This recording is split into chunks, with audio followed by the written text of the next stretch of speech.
Hi, I'm Mary Greendale, and welcome to another edition of Just Thinking.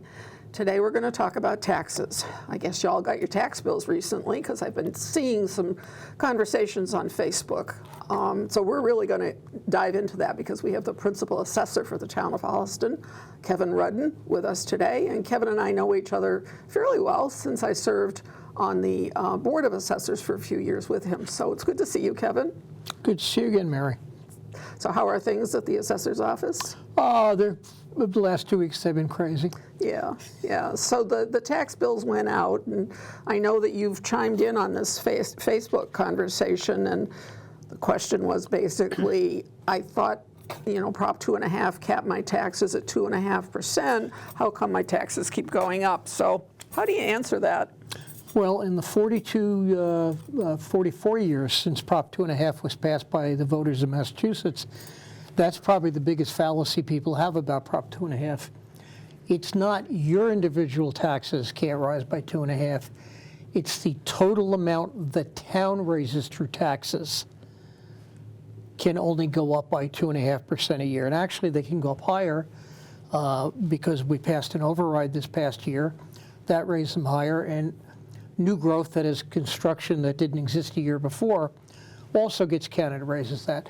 But it's the town's taxation, not your individual home, that is capped. And we call that the levy. That is the levy limit, yes. Okay. All right. So how can Holliston, everybody's talking about the cost of the taxes in Holliston. So what do we have to do to make those costs go down? Broaden the tax base. And? Well, primarily you have about 11 or 12% commercial, industrial, and personal property in the town. And the most common answer would be to raise that percentage. However, we're land limited on commercial and industrial land, and things that do get proposed sometimes get turned down, like large warehouses. We also are limited, or the industrial areas are limited by virtue of no sewers, and some businesses like restaurants are in high need of a septic system that accommodates a large number of people or water. Or we do have good town water in town, but or the restaurant is limited to pumping a tank weekly or even more frequently, which raises their costs. Sure. And right now there is a sewer proposal still in the process, but it has been advancing slowly for the last few years to create a sewer district for downtown, for the commercial area. With the excess capacity left over from the schools. Right, and so that would be the wastewater treatment facility over on Woodland Street. Right. So is it possible that some of that development will increase that percentage of? Not dramatically, given the capacity. You're talking about maybe 30 to 35,000 gallons a day. That's not a huge capacity to add, and you're also looking at, again, somebody's going to have to borrow the money to expand their business, to open anything new that's sewer intensive. I know when I got onto the Board of Assessors, one of the hardest things to understand was how businesses are taxed. They are not taxed in the same way that we who own houses are. So could you just explain how that's done? Sure. Houses are taxed on what's called the cost approach, which is basically based on sales. So for instance, this current tax bills that just went out for residences are based on sales from July 1 of 2022 through December 31st of 2023. So we're always lagged a year to 18 months behind sales, and the market was still going up, so values went up. A business, on the other hand, if it's a revenue-generating business, such as a commercial entity, an industrial entity, you look at the sales, you look at the cost of replacing the building, but you also look at what theoretical revenue can it generate. So for instance, if I have a warehouse-type building of X square feet, what's the rent in the area per square foot for a building like that, minus expenses of running the building, and you get a potential revenue out of that building, and that by and large becomes its tax bill. How do you get that information? We ask every year for the information. About a third of the businesses in town typically reply. For those that don't, we develop a model. There is a Hopkinton, Holliston carve-out area in business and industry, and there are companies that collect the information based on leases and give you an average, so we know that, you know, if you have a commercial building, this is the average per square foot of revenue you should be getting out of it. And if you don't reply, we'll estimate it based on that. I would point out that people who do send in the information tend to get lower tax bills than the people who don't, which is my shameless plug to send in the forms, because when we guesstimate, we may be too high, we may be too low. In most cases, we're too high. Well, that should be. I'll also point out that when a business does not send that information back in, they lose the right to appeal to the state's appellate tax court. Appeal their bill. Appeal the bill. You first can ask for an abatement locally from the Board of Assessors, and if the assessors turn that down and you haven't supplied us with the info, you've lost the right to appeal higher than that. Okay, you'd think they'd just do it, but I think that there is always that fear. And as you know from your time on the board could also levy a fine, but the board has chosen not to do that so as to appear business friendly. But you could give them a $250 fine for not supplying it. I know one town in the state that makes about $35,000 a year just on those bills. There's a revenue stream that the Finance Committee might want to know about. So, but again, the Board of Assessors traditionally has considered that being anti-business to levy that. The same way as we raised the exemption on personal property tax for the smallest businesses, we raised that from $3,000 to $5,000 3 years ago, which means the first $5,000 of personal property is not taxed. And that wipes out probably all the mom and pop businesses, the things like the hair salons, even the ice cream parlor in town. They're lent their freezers by the ice cream people that supply them. So their personal property is the tables and chairs, which are less than $5,000. I remember when I used to have to count the fixtures, the display cases, and the inventory. Now, that was a long time ago, and that law changed. But one of what I call the assessor's diseases is I'll go out to a restaurant I've never been to before, and my better half will look at me and say, I know you're counting the value of everything in here. We do that by habit. yeah, that makes you probably the skunk at the tea party sometimes with that. But at any rate, what else can we do to sort of reduce or limit the tax burden? We're doing what we can in terms of offering exemptions. So for instance, for people over 65, last May the governor signed into law the bill that Holliston voters requested 3 years earlier at town meeting and voted unanimously for, and that's the new senior means tested exemption.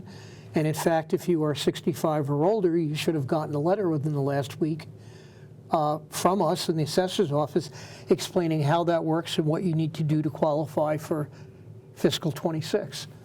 And that exemption can be as high as, depending on what you get in the state's circuit breaker income tax credit, this coming year could be as high as $3,700 off your tax bill. There are other programs that you can do for seniors. We have the work-off program for both veterans and seniors. We have the existing exemptions, which are really limited to people with the highest income of $30,000 per year. So we do have people qualify for that. There's one at $20,000 a year cap and one at $30,000. The new one goes way up to, for a married couple, almost $100,000 a year income. Isn't that amazing? And $1.2 million worth of real estate and $250,000 worth of assets, which is, you know. All of those are for over 65, so people 65 and over, we do not generally have, unless you're a veteran, with a disability do not have anything for people under the age of 65. I wish we did, but again, every time you give somebody the exemption, someone else has to Pay for it. supply that money. Right. So for instance, with the state's exemptions, all that comes out of the assessor's overlay account, which is funded by taxpayer money, which means to increase the amount we give out of that, we're competing against every other department for the limited available funds under the Prop 2.5 cap. Whereas the new means tested exemption actually comes off the tax rate directly. Across the board. For residences, yes. Yeah, okay. This year it had literally no effect on the tax bills or tax rate. I think it added 12 cents to every residential tax bill for the 12 people who got it. But I assume in years, as that builds up to several hundred, it might add a penny or two to the tax rate. Well, and the population for people over 65 is definitely rising, so that is going to get to be something of a problem. And now when we notified everybody, we expect more than 12 people to apply this Probably year. true too. Probably true too. There are people in town who are in very serious need. I know, again, from my service on that board. And we do offer, in limited cases, a hardship exemption for people who are ill and in poverty. We need both those combinations. So typically we get a hardship application with doctor's records and also with income records. And in those 89 cases, we basically wipe out the entire tax bill. And is that, you're referring also, or included in that would be the ones where they can use the money from their equity so that they're buying down the equity of their houses or giving away the equity of their houses until... Yeah, that is where folks actually, we defer the tax bill basically until the people are no longer with us. And the heirs then, when the property is sold or transferred, the heirs who are people buying the house then pay that back to the town with interest. Right. But it's a way for people who just simply can't afford the tax bill as they get up in years to defer the bill until they're no longer with us. I don't know how else to put that, huh?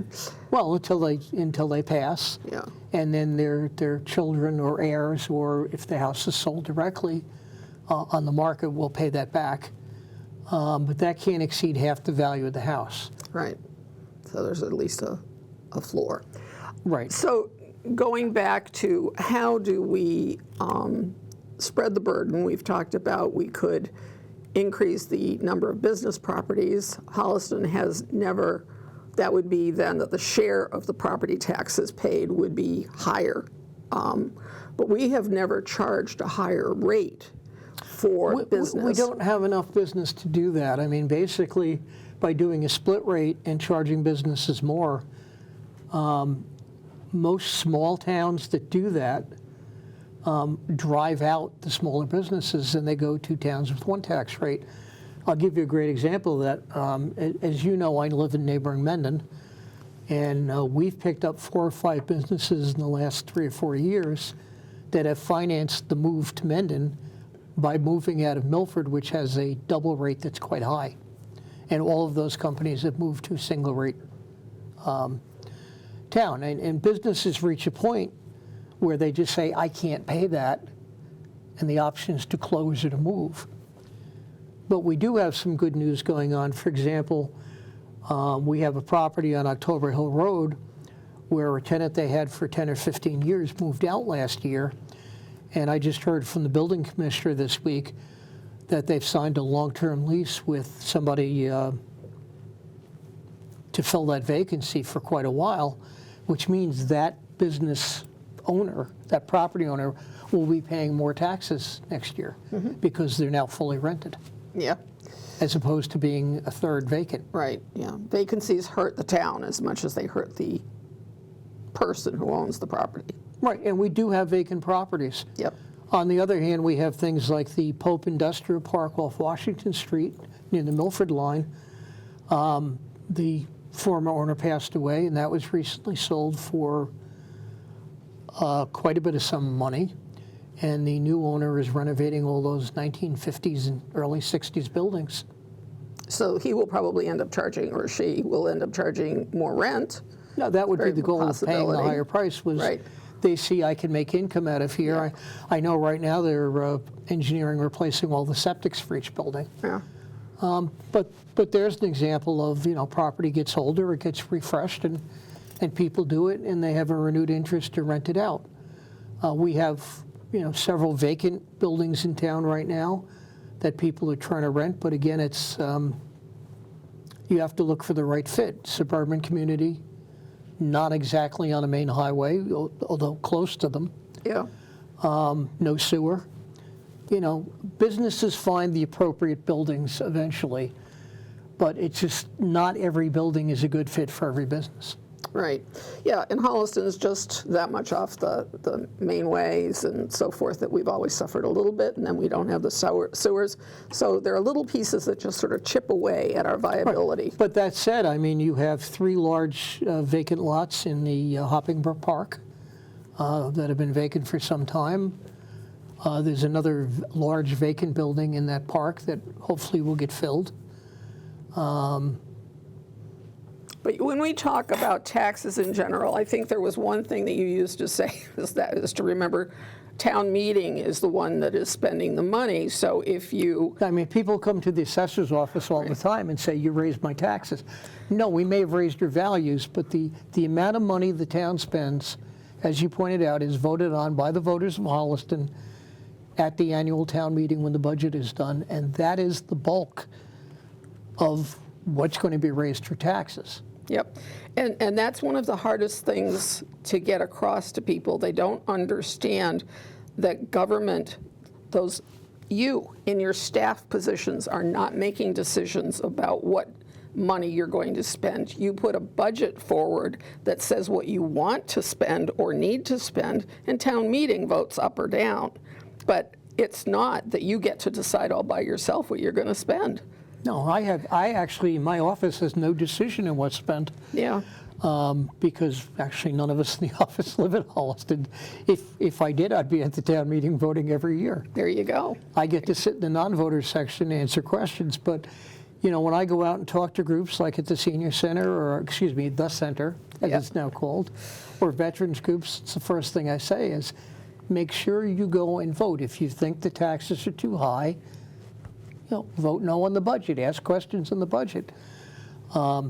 Nobody that I know of in town government ever sets out to go, who can I tax out of their house?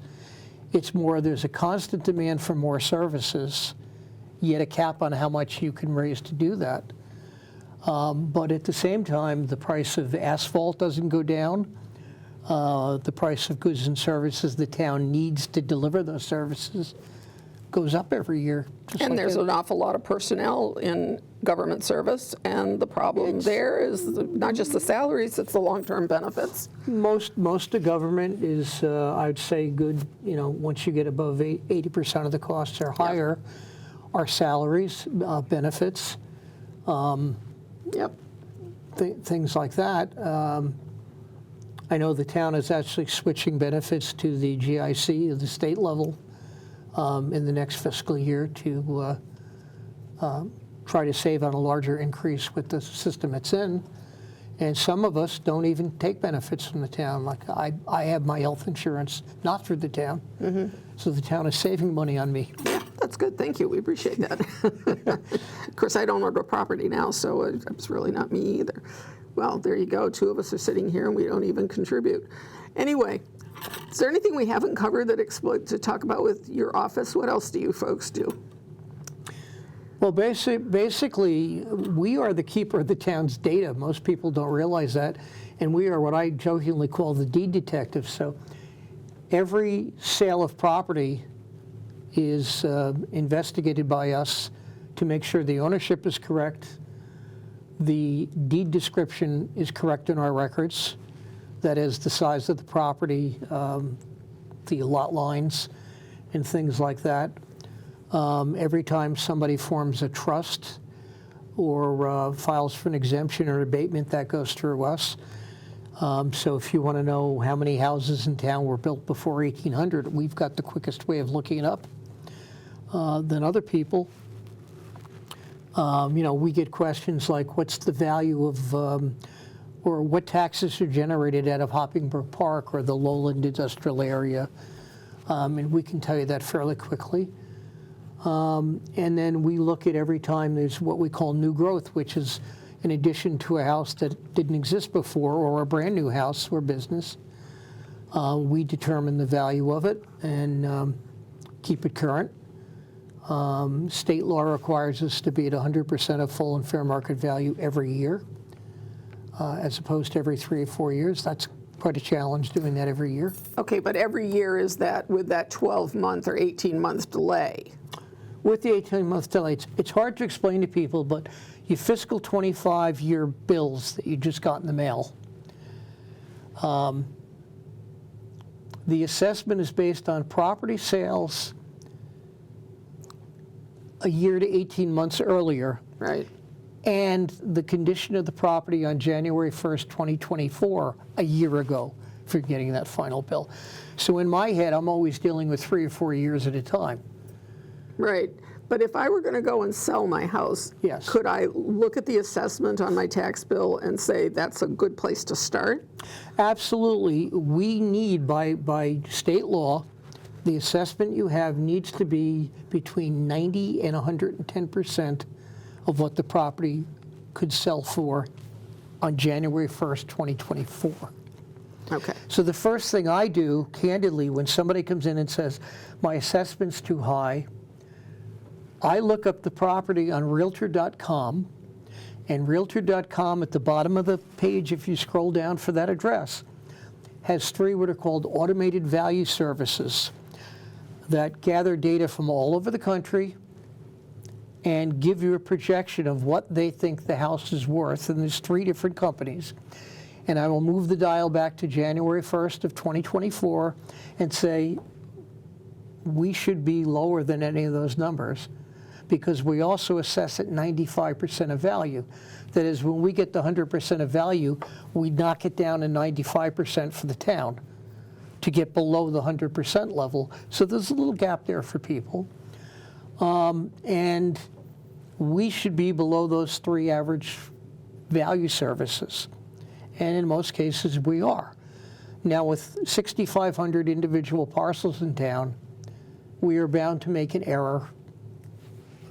Not large, but we're bound to be off on several a year. It's just human nature and statistically, and we will go back and correct those. And Right now, are values going up or down? What are they? values are still going up because the real estate market is still going Unbelievable. up. The real estate market is still going up despite higher interest rates for one simple reason. There are not enough houses on the market to satisfy the demand of buyers. Yep. There haven't been for years. Yep. Now, COVID threw things out of whack, so you're settling out of COVID, but you're getting into the fact that the houses priced a certain way will sell immediately, but there are not enough houses in certain categories, which means people moving down. So if I can't afford a $1.3 million new house, which is about the price range we're in Holliston, I'll move down to the 700-800s if I absolutely have to buy a house in Holliston. But people are not building what existed in the 50s and 60s, the so-called starter home, for the people starting out. You might get a 1 or 2 bedroom ranch or cape at a lower cost. And also the empty nester for retirees. The condos being built for that age group are selling in the 800,000-900,000s. I mean, a good example is Village on the Green, which is the condo development off Washington Street just before the Sherburne line. When that was proposed 2 or 3 years ago, they were supposed to sell in the mid-4s. They're selling in the high 7s. So people are paying $700,000 for a 2-bedroom, very small condo. That's the price range people are paying. There is not a similar house in town selling in the $300,000 and $400,000. Even if you look at older neighborhoods like the Queens, Mark Tree Lane is a great example of a ranch with a carport. They're on the 5s and 6s right now, and they're selling. Right. All right, folks, so if you have any thoughts about selling, things are still going up. And a good real estate amazing. agent will be able to price the house accordingly. Right. And if it's overpriced, it won't sell. If it's in the right price range, it'll sell very rapidly.